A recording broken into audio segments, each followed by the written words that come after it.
કેશોદમાં લોકસભાની ચૂંટણી દરમિયાન ફરજ બજાવનાર 1009 કર્મચારીઓમાં પોલીસ કર્મીઓ, હોમગાર્ડ, જીઆરડીના જવાનો સહિતના લોકો 2 દિવસમાં મતદાન કરી શકે એવી વ્યવસ્થા ઊભી કરવામાં આવી છે। લોકસભાની સામાન્ય ચૂંટણીના ત્રીજા તબક્કામાં 7મી મેના રોજ લોકસભાનું મતદાન થવા જઈ રહ્યું છે। 7મી મેના રોજ યોજાનાર લોકસભા ચૂંટણીમાં પોતાની ફરજ પર હાજર રહેનારા તમામ પોલીસ કર્મચારીઓ, હોમગાર્ડના જવાનો અને જીઆરડીના જવાનો સહિતના સરકારી કર્મચારીઓએ આજે મતદાન કર્યું હતું, જેમાં કેશોદ વહીવટી તંત્રના વિવિધ કામગીરી સબ 1009 કર્મચારીઓ રોકાયેલા છે, જેઓને પોતાના મતાધિકારનો ઉપયોગ કરવા કેશોદ તાલુકા સેવા સદને મામલતદાર કચેરીમાં કરવામાં આવ્યું છે। મતદાનનો 2 દિવસ માટે પ્રારંભ કરવામાં આવ્યો છે। પોસ્ટલ મતદાન કરવાની વ્યવસ્થા કરવામાં આવી છે।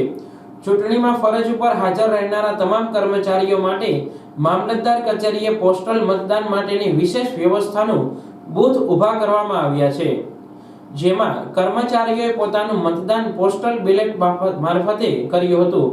સવારથી જ મતદાન કરવા માટે અનેક સરકારી કર્મચારીઓ જોવા મળ્યા હતા। ઉનાળાની ગરમીને લઈને ઇલેક્શન કમિશન દ્વારા સવારે 1 કલાક વધારે અને સાંજે 1 કલાક એમ 2 કલાકનો વધારાનો સમય મતદારો માટે વધારવામાં આવ્યો છે, એટલે સવારે 7 થી સાંજે 6 વાગ્યા સુધી મતદાનનો સમય રાખવામાં આવ્યો છે, જેથી લોકો ગરમીમાં નહીં પરંતુ ઠંડા પહોરે મતદાન કરી શકે, જેનો મતદારોને લાભ લેવા માટે જણાવ્યું હતું। લોકશાહી પર્વમાં મતદાન ખૂબ જરૂરી છે અને દરેક મતદારો પોતાનું મતદાન કરી લોકશાહી પર્વની ઉજવણી કરે અને ભારતની લોકશાહીને મજબૂત બનાવવા પોતાનું યોગદાન આપે, તે માટે તમામ મતદાતાઓને અપીલ છે કે વધુમાં વધુ મતદાન કરવામાં આવે। આમ ચૂંટણી પર્વ દરમિયાન ફરજ બજાવનાર સરકારી કર્મચારીઓ માટે પોસ્ટલ બેલેટથી મતદાન યોજાયું હતું, જેમાં અનેક સરકારી કર્મચારીએ મતદાન કર્યું હતું। હું સંદીપ મહેતા, મદદનીશ મતદાર નોંધણી અધિકારી અને મામલતદાર કેશોદ।